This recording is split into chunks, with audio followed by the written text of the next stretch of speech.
I think without further ado, I'm going to welcome everyone to our session.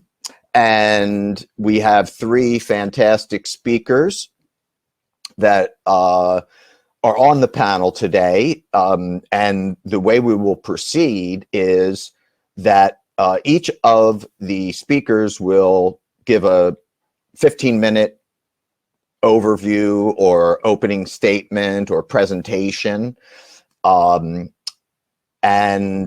after each of them has done so, we will open up the panel for Q&A, and everybody in the audience who would like to submit questions may do so, and we'll have plenty of time for discussion. So then I would like to introduce the three speakers in the order that they will be doing their opening presentations. And so first we have Jason Hickel, who is an economic anthropologist whose research focuses on global inequality, economic development, political ecology, and degrowth. He's professor at the Institute for Environmental Science and Technology at the Autonomous University of Barcelona, also a visiting senior fellow at the International Inequality Institute at the London School of Economics, and a fellow of the Royal Society of Arts. So we welcome Jason Hickel. And then our second speaker will be Yeva Nersisyan, who is an associate professor of economics at Franklin and Marshall College. Her research focuses on financial fragility, modern monetary theory, heterodox theories of money, and more recently, a detailed study of how to think about financing a Green New Deal. And third, we will have Evan Weber, co-founder and political director of the Sunrise Movement. He's also a member of the Evergreen Action Mission and has written on the importance of a Green New Deal to avoid the worst effects of the twin environmental and economic crises. And that is why we're here today, primarily the twin crises of environmental and economic challenges. So we will then begin with Jason Hickel. Take it away. Thanks very much, Matthew. And it's good to be with you all. So I have 15 minutes and I'll try to keep to that time. I want to use the time to talk about what a global Green New Deal would look like in terms of being socially just, technologically feasible, and most importantly, anti-imperialist. So this is definitely not going to be an exhaustive description, but I want to lay out a few key principles and trust that my colleagues will have much more to add. So first, let me briefly kind of remind us where we stand with respect to ecological breakdown while trying to parse out the colonial dimensions of the crisis. So we have a habit of focusing mostly on climate change, so let me start there. We know that we have to cut global emissions in half by 2030 and get to zero before the middle of the century, an objective that, importantly, existing policies quite clearly bring us nowhere near to achieving. But there are also a few additional things to keep in mind here. First, 2050 is a global average target. So rich countries we know have a responsibility to decarbonize much faster than this, given their disproportionate contributions to the problem. And this principle is actually enshrined in the Paris Agreement as common but differentiated responsibility. And yet this language is highly euphemistic for what's actually at stake, which is basically a form of atmospheric colonization and severe ecological debt. So the countries of the global north are responsible for no less than 92% of all global emissions in excess of the safe planetary boundary of 350 parts per million concentration of CO2 in the atmosphere. In other words, they're responsible for virtually all of the excess emissions that are causing climate breakdown. The USA is single-handedly responsible for 40% of excess emissions. The majority of global south countries, by contrast, are still well within their fair share of the boundary. And in other words, they've contributed nothing to the crisis as we're experiencing it. And yet the South suffers the majority of the damages. So we're familiar with Western media's representation of what happens to Europe and the United States, but 80 to 90% of the economic costs of climate breakdown are suffered in the global South, and 98 to 99% of all climate-related deaths are suffered in the global South. So basically, rich countries have colonized atmospheric space for their own enrichments over the past couple of centuries and continue to do so. And I think the language of colonization is important here and is clearly established in key documents from social movements in the global South. Paramount among them, the People's Agreement of Cochabamba, drafted in 2010, signed by thousands of social movements across the global South. In the global North, we tend to talk about the climate crisis in terms of technology, whereas social movements in the South recognize that it's a process of colonization and they call for decolonization in response. So I think that has to be central to our discourse. In fact, rich countries have not only overshot their fair share of the 350 parts per million boundary, but have also overshot their fair share of the budgets for 1.5 degrees and 2 degrees Celsius. In other words, every additional ton of CO2 that rich nations emit is a violation of climate justice principles. What then should be their target date for decarbonization? The answer is as quickly as is possible, and no later than 2030 or 2035, as scientists at the Stockholm Resilience Institute have established. So we have to stop talking about 2050 as a target for zero emissions for rich countries. That target is immoral and unjust, and is in violation of international agreements. Now, crucially, climate change is not the only crisis that we face here. We also face a crisis of excess resource use, right? So the global economy presently uses about 100 billion tons of material resources per year, which is more than double what industrial ecologists recognize as the maximum sustainable threshold. So this overshoot in resource use is driving crises like deforestation, habitat destruction, soil depletion, biodiversity collapse, et cetera, which are represented in the planetary boundaries framework. Resource use explains more than 90% of variation in environmental impact indicators. Okay, so it's a crucial metric here. And here too, there are clear colonial dimensions at play. High-income nations are overwhelmingly responsible for excess resource use. They use, on average, about 28 tons of material stuff per person per year, which is 4 times in excess of the sustainable threshold, and more than 10 times what low-income countries use on a per capita basis. Furthermore, more than half of this excess resource use in the North is net appropriated from the global South through patterns of unequal exchange, right? So Northern states and firms leverage their disproportionate geopolitical and commercial power in the world economy to depress Southern wages and prices, enabling them to achieve a net appropriation through international trade and through global commodity chains. Now, the upshot of this is that Southern resources and labor and economic capacity are therefore organized around servicing Northern growth and are not available as a result to meet domestic human needs. And this reality explains the persistence of poverty in the global South in the neoliberal era.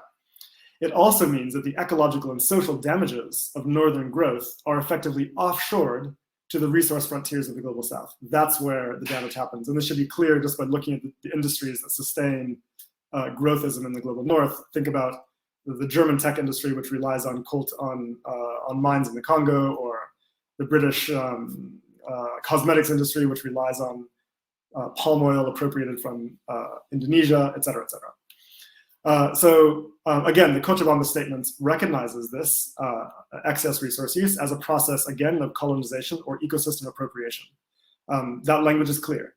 So the Green New Deal needs to be commensurate to these realities. In terms of responding to climate breakdown, we need to stop talking about vague targets on emissions and get rid of wishy-washy net zero discourse.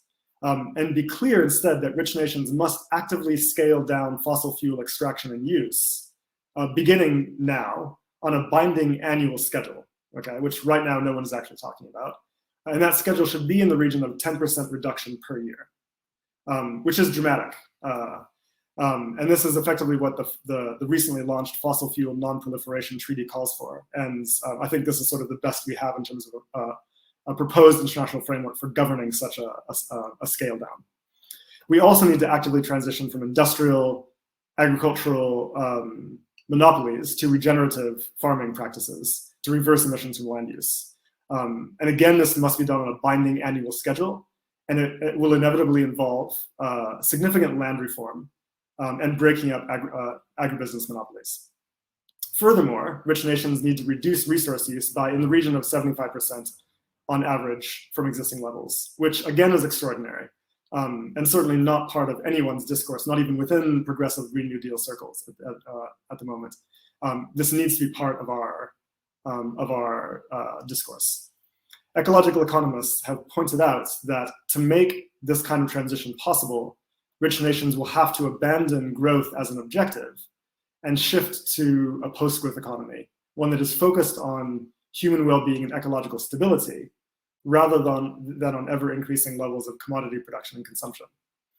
And I say this, or we say this, for several reasons. The first being this, that we know empirically that pursuing growth makes the task of rapid decarbonization significantly more difficult to achieve. More growth means higher energy demand than would otherwise be the case.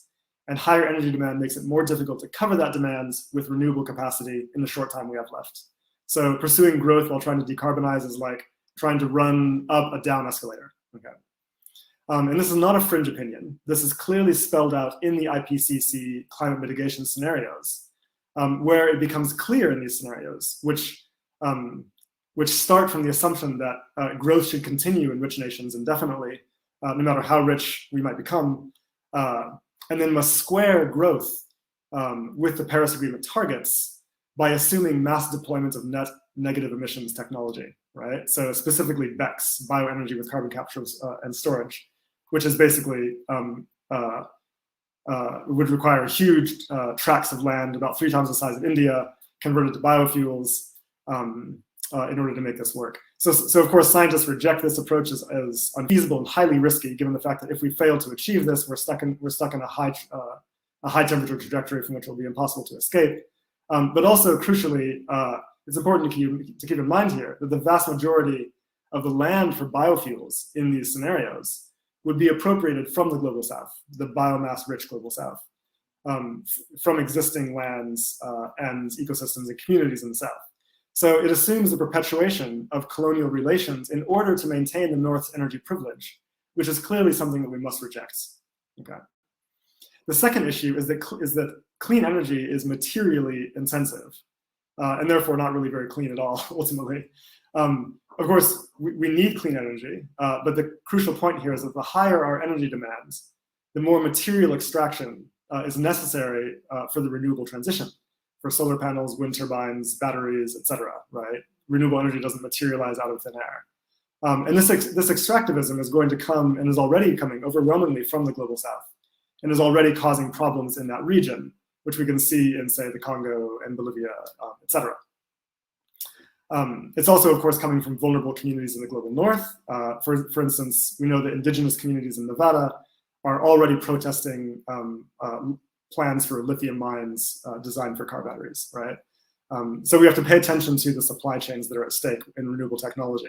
We need renewable energy, but we also need to do, we need as little energy, we need to scale that energy as much as possible to reduce that, that impact.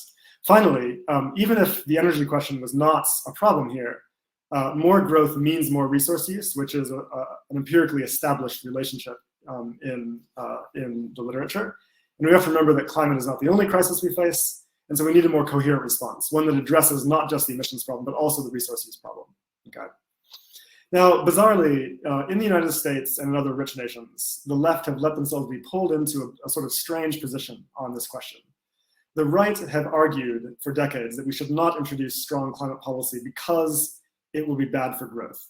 The left has taken this absurd position in response, saying that no, we should introduce climate policy because it will be good for growth. Okay, this is sort of the official position. thus conceding the notion that growth is somehow something that we should all be pursuing at all costs, right? The correct position is to say that growth is not necessary in rich nations. It makes the ecological transition more difficult to achieve, and we should abandon it, right? And we can do better without it. And for this, here's the key thing to remember. When we think about GDP, what is GDP? It is not a measure of use value or provisioning or well-being, which is what we tend to assume, or people tend to assume it is. Rather, it is a measure of commodity production, i.e. goods and services bought and sold on capitalist markets, valued purely in terms of price, okay? So growth is, in other words, a process of commodification represented in exchange value. It excludes non-commodified forms of value and all use value concepts. Not surprisingly, high-income nations do not need more GDP growth in order to achieve strong social outcomes. The USA, for instance, has a GDP per capita of $65,000. But Spain, by contrast, outperforms the US on social indicators, including a life expectancy that is 5 years longer, with less than half of that level of GDP per capita. And Spain is not an outlier here. More than 40 countries outperform the USA on social indicators, with 30 to 80% less GDP per capita. The actual evidence on social outcomes is very clear. When it comes to social progress, what matters is not an increase in aggregate commodity production and consumption, which should be obvious to anyone thinking about this. What matters is what we are producing, whether people have access to it, i.e. is it decommodified, and how income is distributed, right? So ultimately, we need a different kind of approach. The dominant assumption right now is that every sector of the economy must grow all the time, regardless of whether or not we actually need it. And this, of course, is an irrational approach to economics at the best of times, but particularly in an era of ecological breakdown. So instead, let's talk about what sectors of the economy we actually want to improve, right? Things like renewable energy, public transportation, healthcare access, and what sectors are clearly too big already and should be scaled down.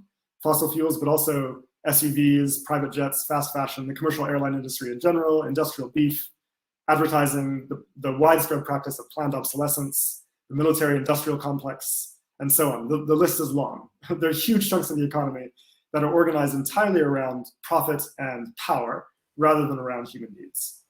So degrowth along these lines reduces total energy demands and makes it possible to achieve a rapid transition to renewables in a matter of years, not in a matter of decades or half a century, okay?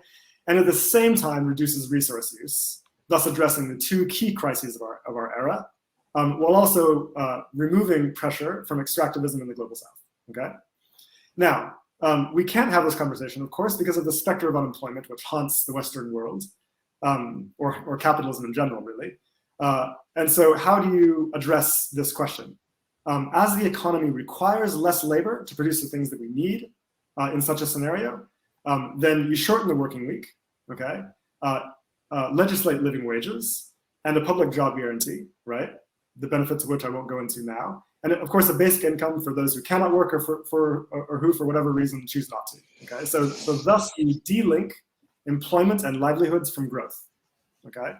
The second key step is that you expand universal public services, right? Not just healthcare and education, but public transportation, clean energy, water, internet, affordable housing, everything that is necessary so that people can have access to the goods they need to live flourishing, dignified lives, ending poverty, while at the same time not requiring high levels of income in order to do so. Thus, you link through decommodification, you de-link provisioning from growth, okay? Finally, you share income more fairly. And this is crucial. What is income? We think of income as money. In fact, income is exactly the opposite, is the obverse of aggregate prices in the economy. There's always exactly enough income to buy everything the economy produces as a result. This is an accounting identity. Therefore, as we get rid of sectors that we no longer need, there will still always, by definition, be enough income to buy what remains, i.e. that which we need, right?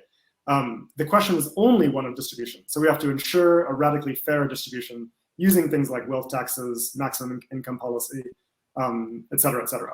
This also effectively disaccumulates capital, which removes growthist pressures from the economy. So I'm winding up now. Let me just say that these social interventions are vital for two reasons. They're not hangers-on, okay? They're vital for two reasons. First, because once the question of livelihoods and well-being and provisioning is off the table, we can have an open conversation about ecological policy, right? This cuts through the Gordian knot. It removes the question of unemployment and livelihoods, et cetera, from the conversation entirely, so that we can focus on what needs to be done. Second, because this is how you build a working class movement for a Green New Deal. It needs to be clear that people have a reason to fight for this, right? That is not going to somehow harm their livelihoods, right? And we desperately need working class power to leverage the kind of political movement necessary to achieve this kind of transition. So our narrative should be basically, in sum, in the existing economy, resources and labor are organized primarily around capital accumulation to the benefit of the rich, which has harmful impacts on both working people and ecology, particularly in the global south. We want to build an economy that does the opposite, where resources and labor are mobilized around the interests of human well-being and ecological stability, rather than around the interest of capital accumulation. This approach, namely a post-growth transition in the global north, is essential, as I've mentioned, to liberating the South from the violence of resource appropriation and atmospheric colonization. So it's a fundamentally anti-colonial demands. But there's also more that's required. I'm just going to briefly mention them without discussing. First, the necessity of paying reparations for climate and ecological debt owed to the South. Second, the necessity of abolishing any IP barriers to efficiency improvements and renewable technologies. And third, guaranteeing the right for global South countries to use tariffs, subsidies, land reform, fiscal expansion, et cetera, in order to build sovereign economic capacity to meet domestic human needs rather than to service northern growth, which is the present arrangement of the world economy. And I'll close simply by mentioning that we should be aware that what I'm calling for here would effectively end capitalism in the sense that capitalism relies on a reserve army of labor without which accumulation of capital is impossible.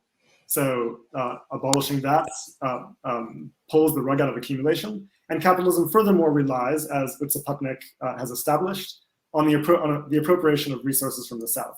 Abolishing that furthermore puts capital in a tough position. I think we have to be talking about this as a concrete pathway to a post-capitalist society. This enables us to think about what a post-capitalist transition might look like. Thank you very much. I'll leave it at that. Thank you very much for an excellent summary and presentation. And our next presentation will be from Dr. Yeva Nersisyan. Okay. Can you see the PowerPoint? Yes. Okay, perfect. And I'll time myself. So, all right. So, I want to approach the issue from a more economics perspective and see how we can actually pay for a Green New Deal, and how should we approach the question of whether we can afford it or not. But before I jump into that, I want to just very briefly talk about the lessons that we learned from the COVID relief policies, whatever happened or is still happening during the pandemic. And what we saw is that the US Congress appropriated around $5 trillion for pandemic relief, and that was done within a year. And nobody really seriously asked where we were going to find the money. We found it clearly. And the way we found it is that the government spent it into existence. So Congress appropriated the funds, Treasury spent it with the Fed's cooperation, and the Fed ensured that the Treasury is able to do so. So that was the easy part. What was difficult was actually finding real stuff to buy with the money. So early in the pandemic, we were lacking PPE, ventilators, other things. We still lack a lot of things. You go to a grocery store, there is shortages of certain things, and restaurants have notes saying that we don't have this or that, right?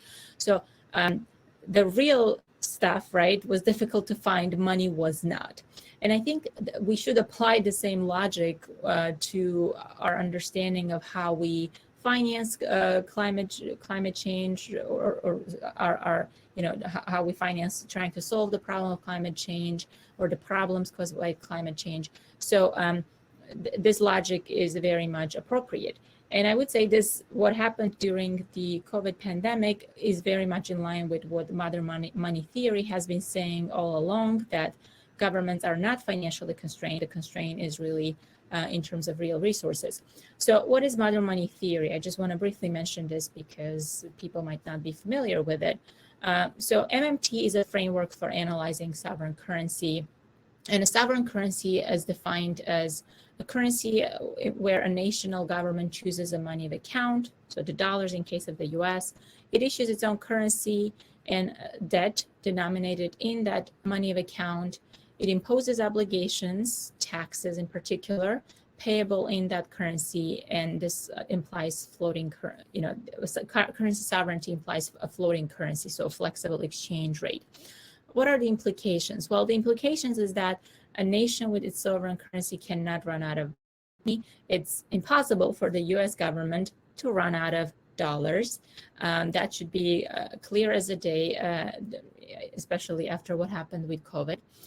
The US government cannot be forced into involuntary default. Right now, in the US, we have this problem of the debt ceiling. Are we going to raise it? Are we not going to raise it? If we don't raise it, we're going to default. Well, it makes it very clear, though, that we're not being forced into default by, say, financial markets. That's not what's happening.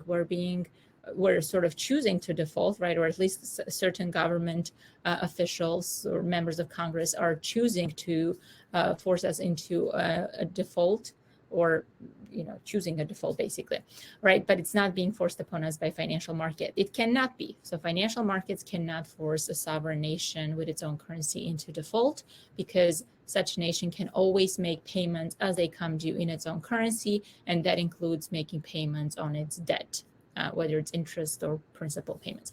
So the conclusion is that we're not financially constrained, and this does not just apply to the United States. I can address that question in the Q&A. We may face operational constraints. We may face self-imposed constraints like the debt ceiling, but we do not face financial constraints. But we most certainly may face resource constraints, as we did early in the pandemic, and we still do. So the US dollar is a sovereign currency, and there is an important difference between the issuers of the currency, the issuer, I should say, and the users of currency. So households and firms on the one hand, who are currency users, and the government on the other hand, that's the currency issuer. So users have to get the currency before they can spend. The issuer has to spend the currency into existence before it can get it back. So that means that the taxes cannot be a source of funding for the US government, because the wherewithal for paying taxes comes from the US government, right? We can only pay taxes in the government's own IOUs, and those IOUs do not exist until the government spends them into existence, which in our modern system means electronic entries on a computer. And this is, I should say, is already a pretty well-established fact, and modern money theory has been saying this all along, but I think these days it's clear that that's really the case. So what implications does this have for the Green New Deal? Can we afford the Green New Deal? Well, the mainstream approach is to say, well, let's look at the financial costs. It's going to be too expensive. So especially a Green New Deal that's comprehensive. It includes Medicare for all, or a single payer healthcare system. It includes job guarantee. It includes other things like universal childcare, paid leave, and so on. It's too expensive. We cannot afford it. And and we have to raise taxes to pay for it. And this tax rate increases will be, too high, confiscatory, basically. What's the MMT approach? Well, the MMT approach is that the price tag doesn't really matter. It matters, but in a different way. It doesn't matter for affordability, because whether it's 9 trillion or 93 trillion, the government can financially afford it. The real issue is, do we have the resources and the technology for doing what we want to do? So a nation with its own sovereign currency pays for things in terms of real resources. I should say any nation pays for things in terms of real resources, right?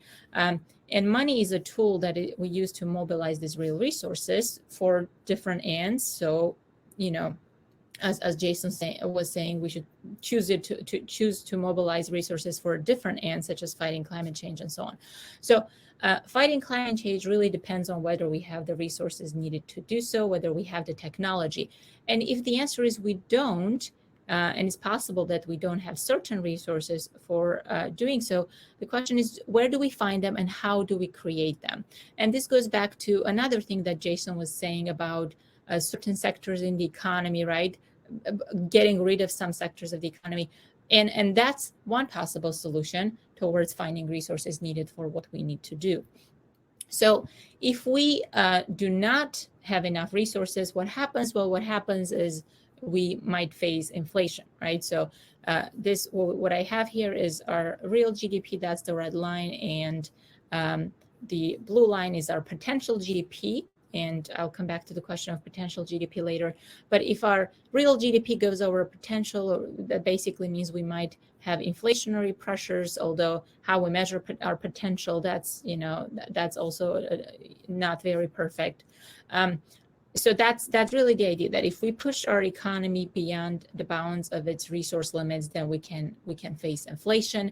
And this, according to MMT, is what should be the limit to spending, right? Once we reach that limit, we should try to, we should be mindful of that limit, basically. Now, there is a solution to that in the form of a job guarantee, and I don't have time to get into that, but Pavlina Terneva has written a lot about that. So, so MMT's implication for something like a Green New Deal is that we should really do a real resource accounting. So we should not care about the financial accounting. What really matters is the real resource accounting. How much of our resources should we devote, or do we need to devote, to the Green New Deal? And adding the financial costs of the programs doesn't really tell us that. And it's not really a given that we cannot accommodate the resource demands of a Green New Deal. In other words, it doesn't have to be inflationary. And I would actually argue that comprehensive reforms such as the Green New Deal, which includes things like universal health care and job guarantee, is actually a better way of trying to fight climate change than simply trying to do it on its own, right? Because what this can do is it can free up resources just when we need them. So not all of the programs that go into a Green New Deal will be a draw on our resources. Some of them will actually release them. And I would argue that universal healthcare is one such program that would actually be a source of resources, because we're going to be cutting spending from the healthcare sector in particular. So now, in a paper that Randy Ray and I wrote, which came out at the Journal of Post-Keynesian Economics in at the beginning of 2021, we looked at some estimates for greening the economy, and we took the top three. So Jacobson's estimates are a famous one, and we took the top three estimates, and just to see how much it would cost to transition to a green economy within 10 years, right? Because we don't have 30 years. Jason was right. We have to do it very, very quickly. And the answer was that it's about 5% of US GDP, okay? And of course, from that, you have to subtract how much we're currently spending on fossil fuels or investing in fossil fuels, because that's something we're no longer going to do. So you can think of it as a source of resources, right? So we stop investing in fossil fuels. Instead, we take those resources, such as workers, and we use them towards, building a greener economy. And the cost was about 5% of GDP net of that fossil fuel investment. Now, 5% of GDP added to the economy year in, year out for 10 years, that may be problematic. But then you look at something else. You look at how much we spend on healthcare, and you don't have to be able to read this graph to know that this is, of course, the United States, right? Yeah, Yep. I'm very sorry to interrupt, but I don't think we see your slides. We see the main slide, but if you are actually going, would you please? Okay. I was going, yes, sorry. So thank you so much. Okay. So what should I do? You just have to click through your slides, I think. I was doing that. Can now you see them now? Now we see the Medicare for all use of, or use or source of resources. Okay, now can I move forward to this one now? Yes, I believe so. If you want to try clicking again, just so we can make sure. Can you see them now? we see the slides and we see the Medicare for All slide. We just did not see you move through them. Okay, because I'm moving through them now, but you can't see that. We only see Medicare for All slide, Okay. so no. Perhaps maybe I should go out of presentation. the slideshow mode. How about now? Try presentation If I style. do this. Well, that's what I was trying. I was trying to present. Now it's moving. Yeah. It's moving. Okay. So I'll just stay here then, I guess. Yes, thank you. That's okay. All right. So so when you look at the amount that we spend on healthcare, the U.S. is clearly an outlier. We spend about 17% of our GDP on healthcare, and clearly, you know, we're spending much more than our peers. And so if we could cut that down, right, and we don't have to cut it down, you know, I'm not making a dramatic assumption that we cut it down all the way to what France or Germany are spending, although I think that's doable. But if we were to cut it down to bring it more in line with our peers, then that would actually free up resources to be used for our purposes, such as greening the economy. So think of it, you know, as getting rid of the private insurance, medical insurance system, right? So everything that goes into that, all the spending that goes there and all the resources that the industry basically uses, that will all be gone, right?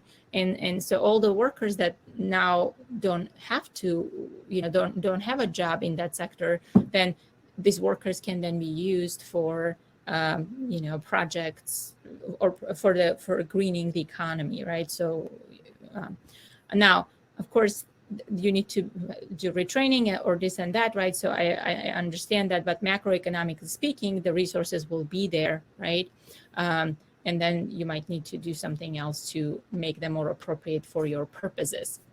So the job guarantee is also actually can also be a source of resources. When mainstream economists look at the Green New Deal, they, like I said, they add the financial costs. And if you look at the job guarantee financially, of course, you know, you're going to look at it as a cost, but then you end up double counting, right? Because you add the cost of greening and then you add the cost of the job guarantee. But in reality, you could use your job guarantee workers to do your greening project. So then, you know, you have to subtract that when you're looking at how much it costs to green your economy over a 10-year period. So what we came up with, Randy Ray and I, was this estimate, basically how much the net, what would be the net Green New Deal resource needs as a percentage of GDP. And so we have greening the economy, that's 5%, 1% for job guarantee. And Medicare for All, on the other hand, enters the equation with a negative sign because it's going to release resources to be used for other purposes.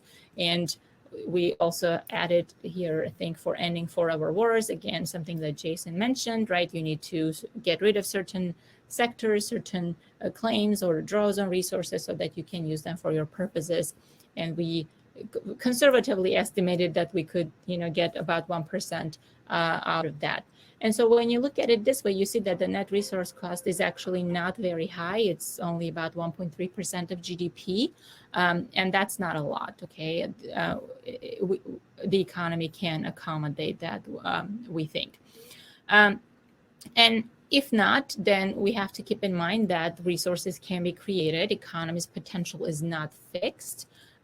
So what I have in this graph here is our potential, the blue line, and it's projected, you know, longer into the future. This is what our potential GDP estimates were in 2007. So in 2007, we thought this was going to be the trajectory of potential GDP, and I just projected that longer into the future.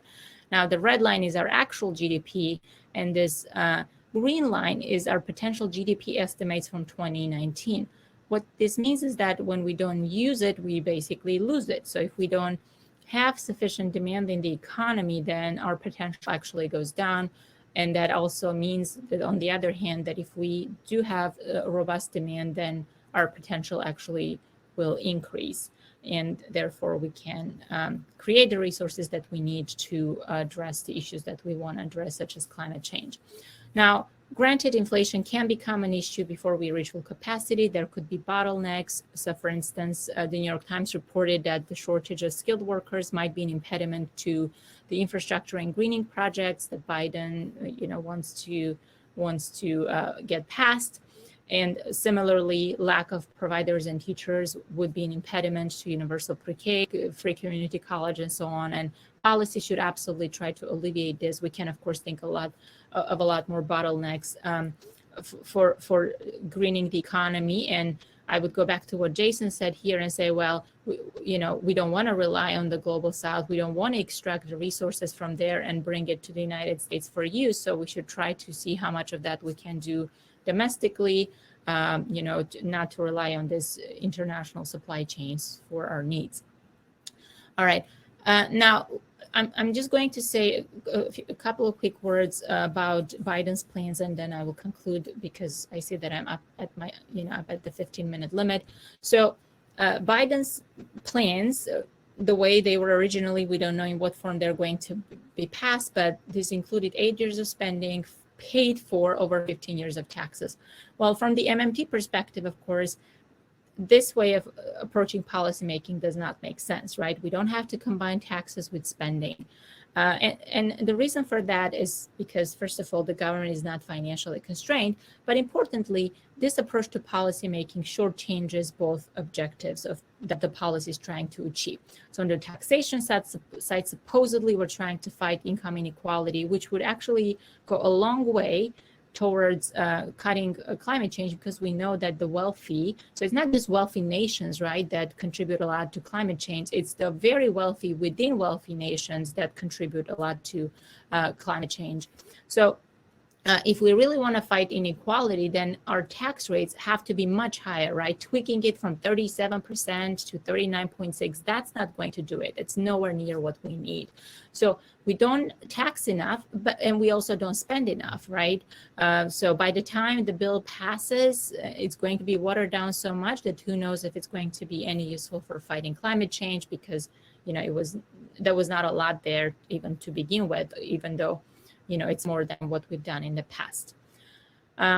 So taxes should not be viewed as a tool for financing government spending. They should be viewed as a tool for reducing demand, reducing claims on resources, to try to free up resources so that the government can achieve the public purpose, in this case, hopefully that being fighting climate change. So I will conclude by saying that MMT explains that we can always finance more demand if we need to. Money is not an issue. The real issue is what that money can buy and what that money should buy. That really should be the focus of policy. And I'll stop here and see if there are any questions during Q&A. Thank you very much. Wonderful presentation based on some excellent work. I encourage everyone to check out. And our third speaker is Evan Weber. Thank you, Evan.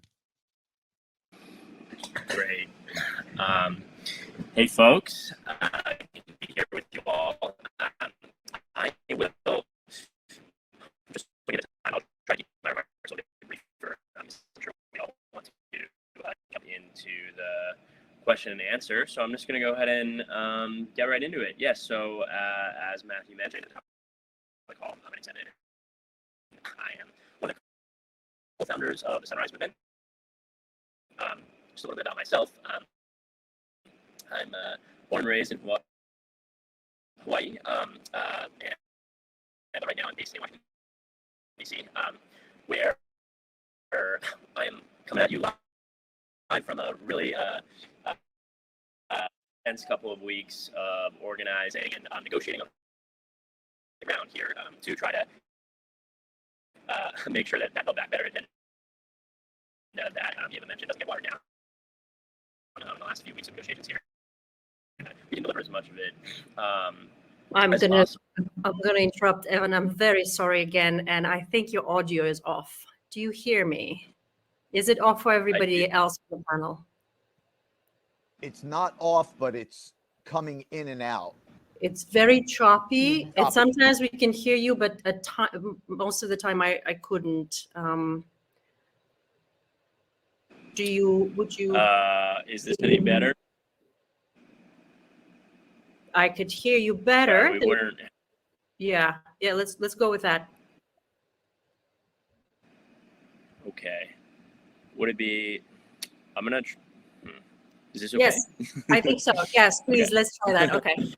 Good. I'll just stay a little close to the computer and let me know if it's an issue. So, anyways, yeah. What was I saying? Yes, we're in the midst of this fighting for this legislation that you mentioned that certainly not a Green New Deal, but has some flavor of what we talk about when we Green Deal, and I'll say more about that later. And we hope we can be started if it doesn't get Evan, watered. sorry. Evan, do you have a headset that has a mic built in? Okay, we may have lost. It seems like whenever you or Pavlina's, mics were on, his sound was fine. That's what it seemed to me. I don't know. Could be a fix. Okay, we could try that. So leave my mic on. Yeah. Okay, here he comes.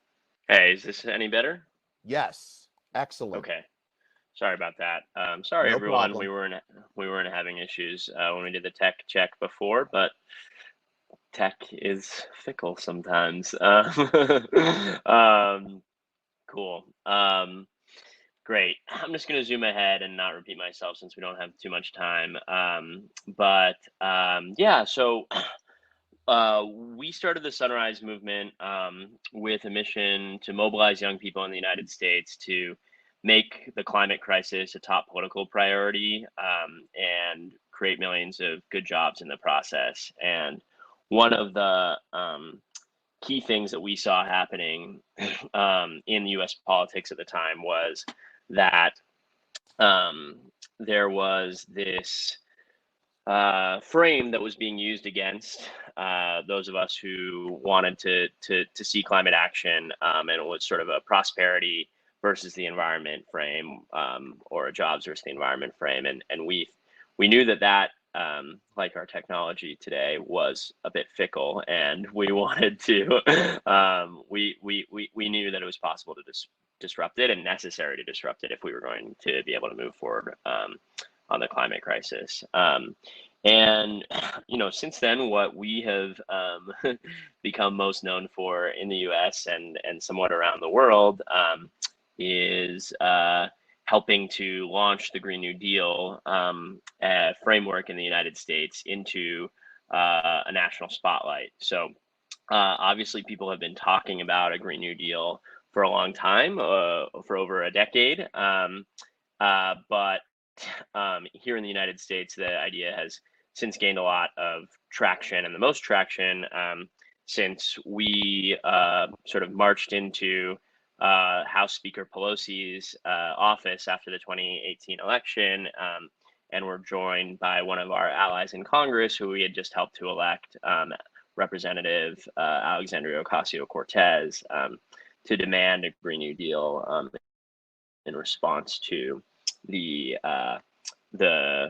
sort of glaring IPCC special report on 1.5 degrees Celsius that put in plain and quite conservative scientific terms what us as advocates and scientists and political scientists around the world have been sort of trying to make noise about for a very long time.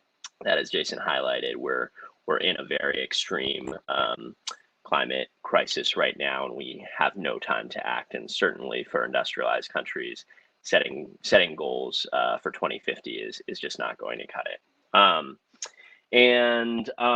So a lot of people looked at that moment when we entered Pelosi's sit-in as sort of just a protest that got lucky and got some media attention, but behind the scenes, it actually there had been a lot of planning that went into that moment, and it was not an accident at all that the Green New Deal framework was released in that moment, and it was built upon a lot of organizing that we had been doing across the environmental movement with labor allies in the United States, with policy thinkers, with folks working on ending racialized economic inequality here in the United States.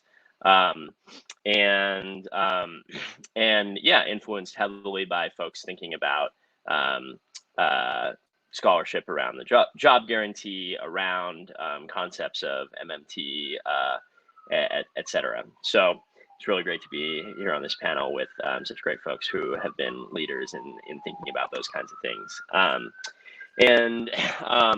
Yeah, after that moment, I played a pretty significant role in helping to actually write the Green New Deal sort of blueprint that was then a couple months later introduced in the United States Congress. And that blueprint sort of had 5 major goals. The first was to achieve net zero greenhouse gas emissions through a fair and just transition for all communities and workers. Second, to create millions of good high-wage jobs and ensure economic prosperity and security for all people of the United States. Third, invest in the infrastructure and industry of the United States to sustainably meet the challenges of the 21st century. Fourth, to secure clean air, water, climate, and community resilience, healthy food, access to nature, and a sustainable environment for all.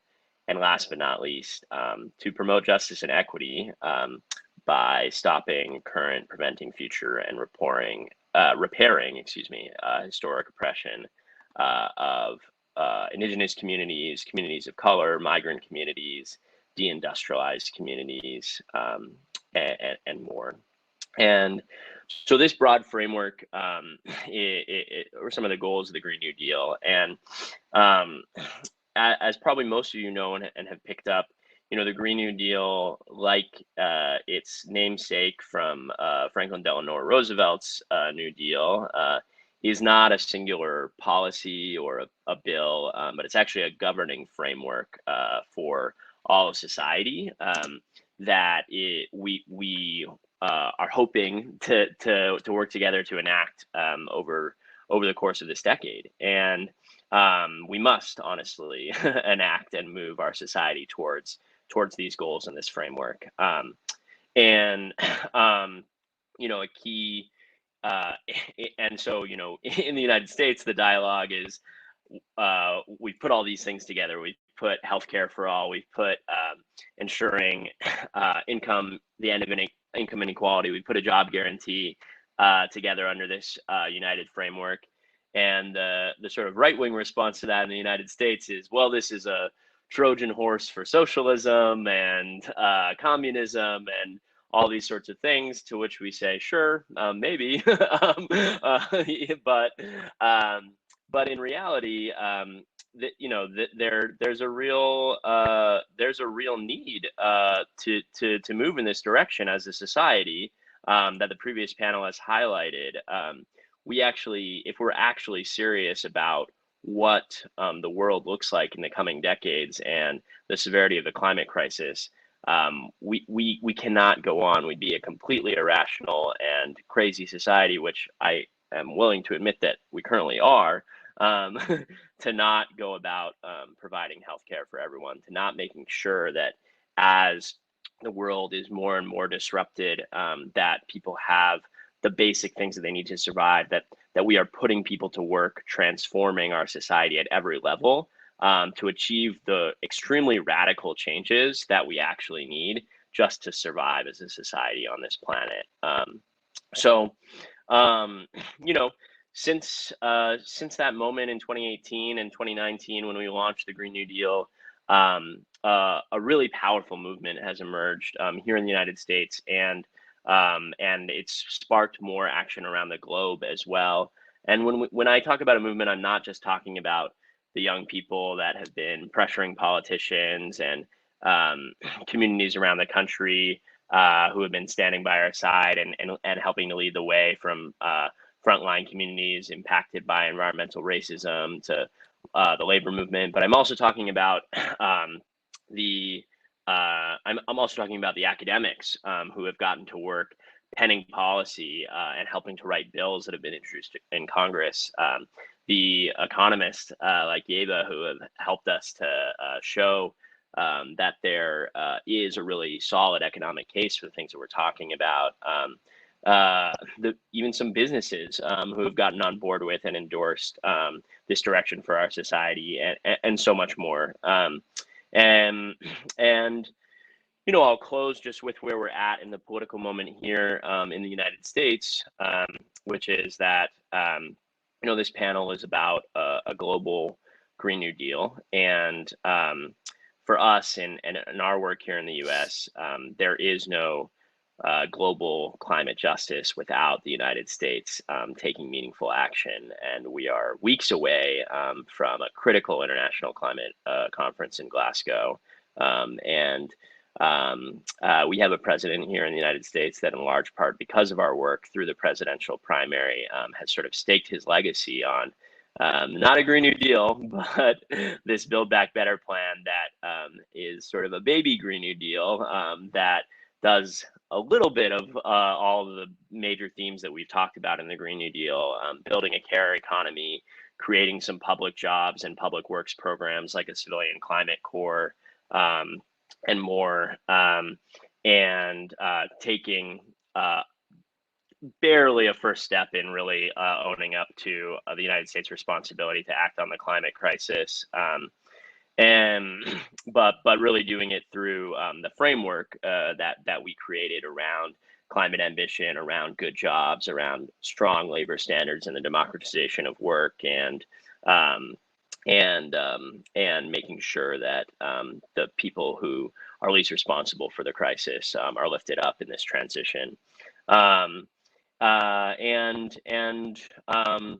We are pushing really hard to make sure that here in the U.S. We're doing our part, and that the president doesn't walk into Glasgow empty-handed in the next couple of weeks. So we hope that if we can enact this Build Back Better plan, it can be a real political win that can begin to lay the framework for what we need here in the United States and around the world, which is to move from crisis to justice and to enact a global Green New Deal.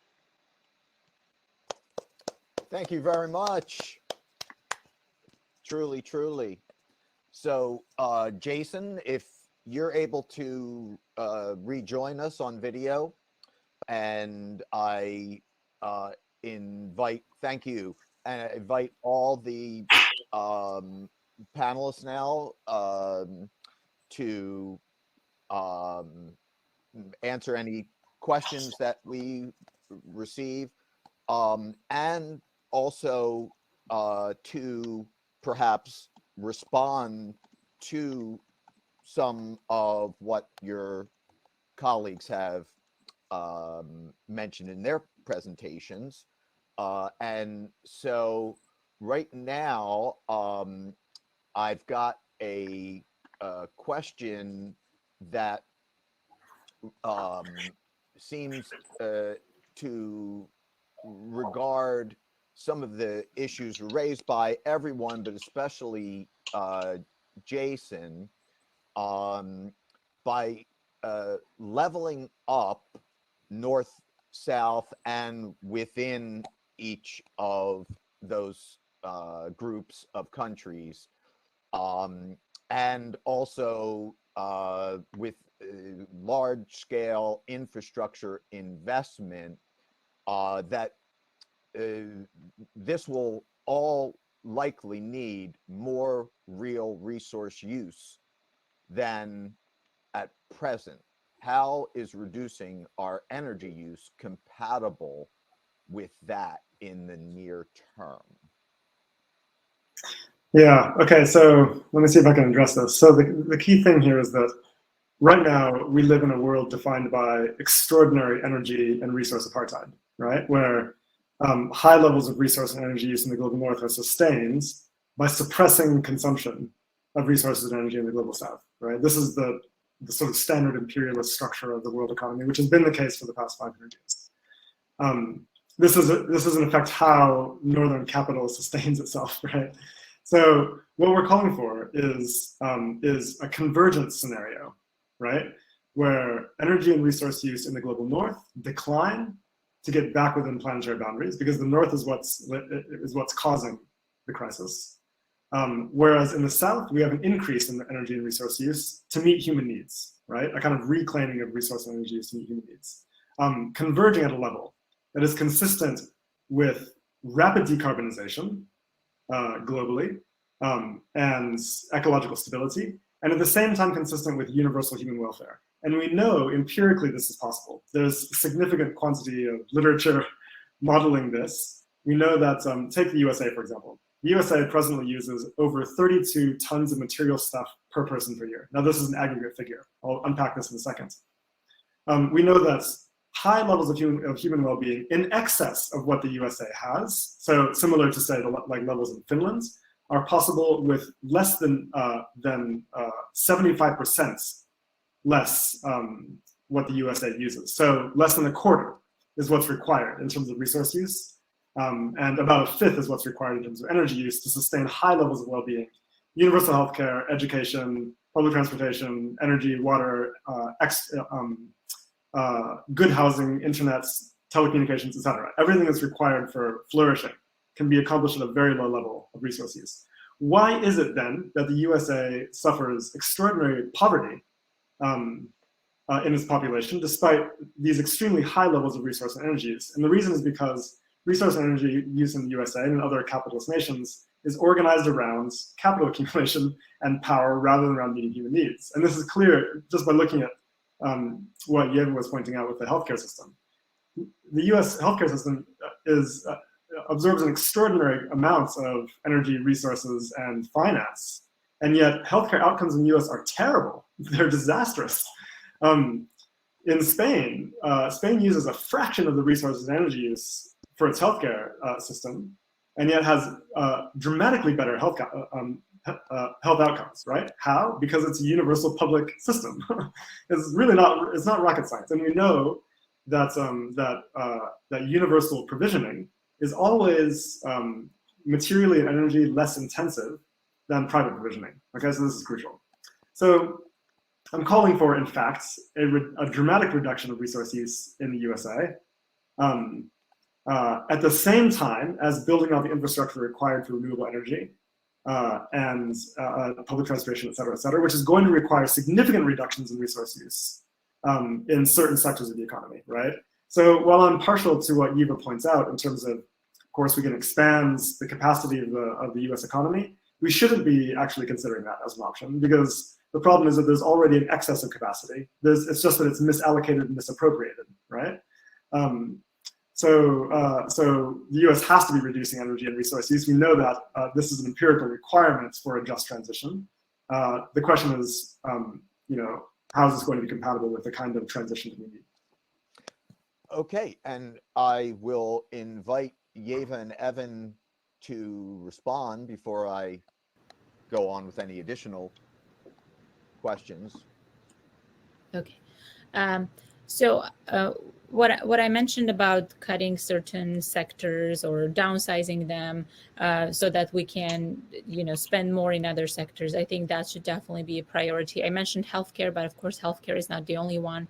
We have a very big financial sector which we don't need.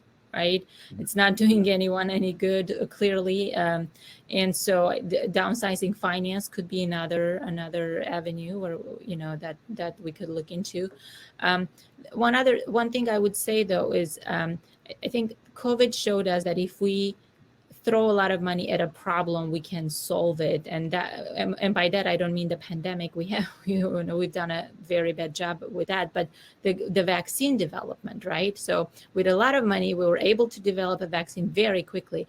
So the question that to me this raises is, what else can we do? What other things can we do that we think are impossible if we get rid of these imaginary constraints of finance and see what what the real issue is? Can we come up with a more efficient green technologies? I think the answer is we probably can. Can we lower the inputs so to get more more output, or the same amount of output that we're currently getting with less inputs? I think the answer is yes, we can, right? So all of that, of course, then requires careful planning so that we can direct our resources to the areas that we need, so that we can try to create the kinds of resources and in the least environmentally damaging way to try to solve our problems. Now, is this compatible with a capitalist economy? I don't really know. I think what Jason was trying to argue was that capitalism is incompatible with sustainability, and I think that's probably true, right? So but we are not going to get rid of the system tomorrow, right? And I do want our civilization to continue existing. So I think within the framework of a capitalist economy, what can we do? And I think trying to lower your inputs for maximum output, directing your resources in a planned manner rather than just letting markets decide, which itself may not be compatible with a capitalist system. I mean, what I'm proposing, right? I think that's probably the best shot that we've got at this point. That's what it seems to me. Evan? I don't have anything to add. Okay. So at the end of her remarks just now, Yeva provided a great kind of segue, because there's another question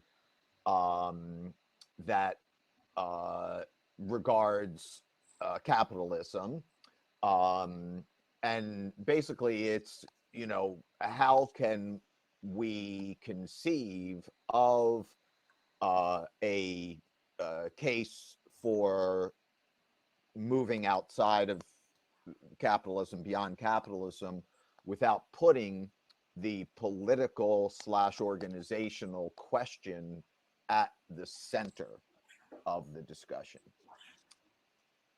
Yeah. Yeah. So I think we should be clear about about what we mean when we mean transitioning out of capitalism. It can be difficult for people to conceptualize because capitalism is all that people mostly know, and this idea of like, what does it look like beyond capitalism? It seems like a massive rupture. But in fact, it's not, right? I mean, what is capitalism? It's an economic system that's organized around capital accumulation. That's it, right? And so if we introduce policies that provision for human needs and enable high levels of well-being to be achieved in the absence of capital accumulation, then you effectively have a post-capitalist economy, especially if those policies actually prevent capital accumulation, right?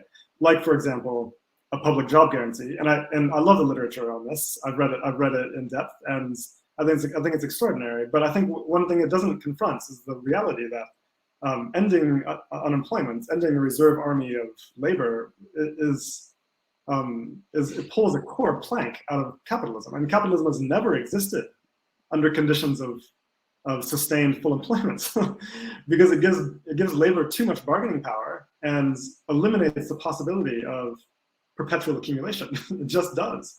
And so that's a reality, right? Now, look, I think that politically, we don't need to be out there saying necessarily, I mean, maybe we do. It depends on your position. I'm not one to say it. It's up to social movements that we're going to move beyond capitalism or demand an eco-social economy or whatever it might be. But introducing these policies that we know are necessary to de-link well-being from growthism effectively does transition us to a post-capitalist economy. And we should have the courage to pursue them, despite that fact. So I think it's less about like sort of the uncertainty of what does a post-capitalist economy look like, and more about what are the concrete steps we need to take to achieve an eco-social economy, right? One that delivers high levels of well-being with minimal resource use. And that's the economy that we end up with, and that's what a post-capitalist economy looks like, right? This is sort of a concrete pathway that we can consider, rather than sort of the nebulous sort of what lies beyond question. So now, look, I do think that it's essential in terms of the question of organizing.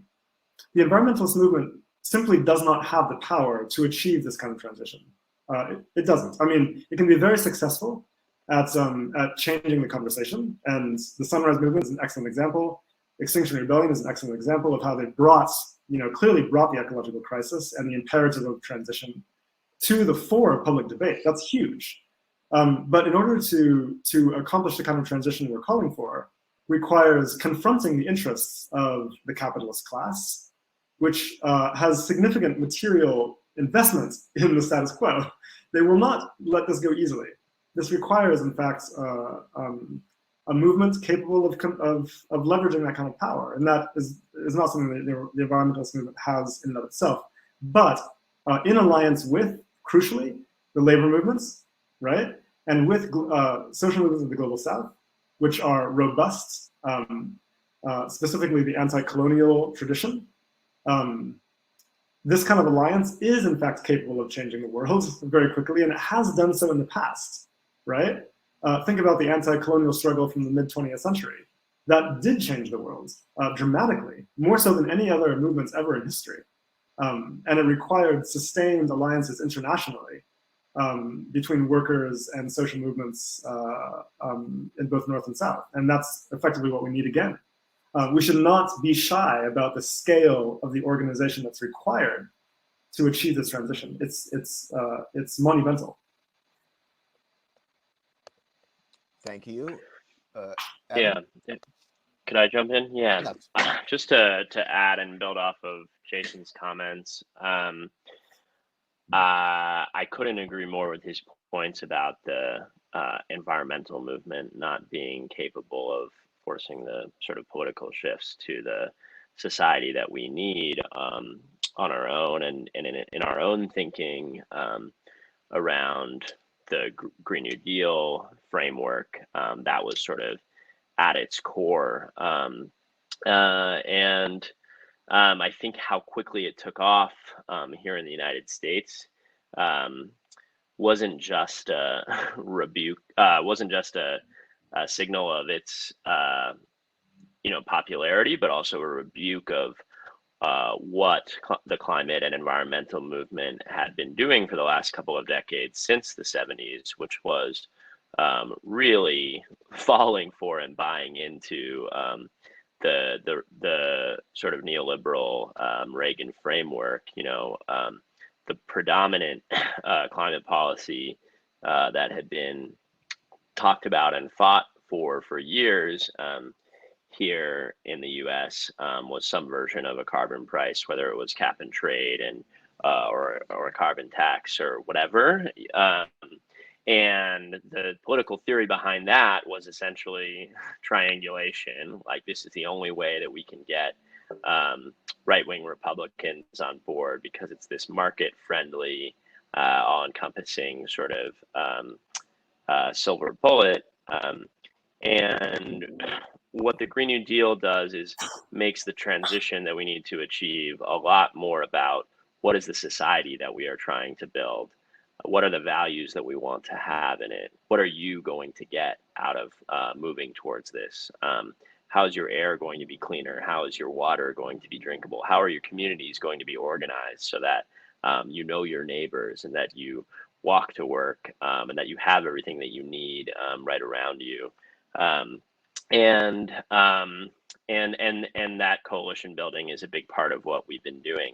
I think to the original question, I would also just add a little bit more of a practical perspective that I don't think contradicts what Jason was saying, which is, I think we have to stop being afraid of this question. And I do think that when we get tied up in the labels, it doesn't actually help us. It does hold us back. It is useful in these spaces amongst friends to be really clear about what we're talking about. But similar to the Green New Deal, like, we just need to be clear about what we're fighting for. And those things are overwhelmingly popular amongst people across the world.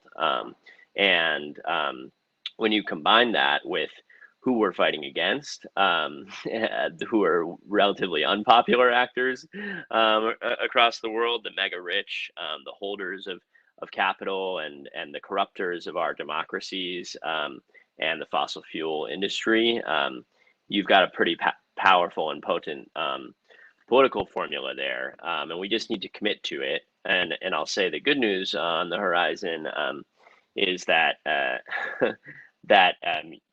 young people in the United States, in the United Kingdom, in other places that have been traditional sort of bedrocks of the capitalist world order really don't care about this stuff and are actually not big fans of capitalism and pretty big fans of socialism. If you poll Gen Z or millennials, majorities of pluralities of us support a socialist society over a capitalist society. And so we just have to keep making the case for the things that we're fighting for and what they're going to do for people. Thank you. And the organizers are actually asking if we will wrap the session up. So Yeva, I'm going to give you the opportunity for a final word. Yeah, I just want to agree with what Evan said. I think moving away from labels, capitalist, socialist. I mean, as an economist, I understand that they're important, but I think politically, right? If you talk about Medicare for all, you could call it socialist, but people really like it, right? So I think we should focus on the fact that people really like it rather than whether it's socialist or not, right? So even some, I think, Marxist economists are moving away from this. I know Rick Wolff, who's been championing the co-op movement, right? He's been saying that we should move away from this like labels, but instead trying to sort of say, okay, let's introduce cooperatives and let's let them sort of compete with for-profit capitalist enterprises, and let's see that co-ops can actually do well or do better, right? So yes, and okay, Jason, yes, briefly.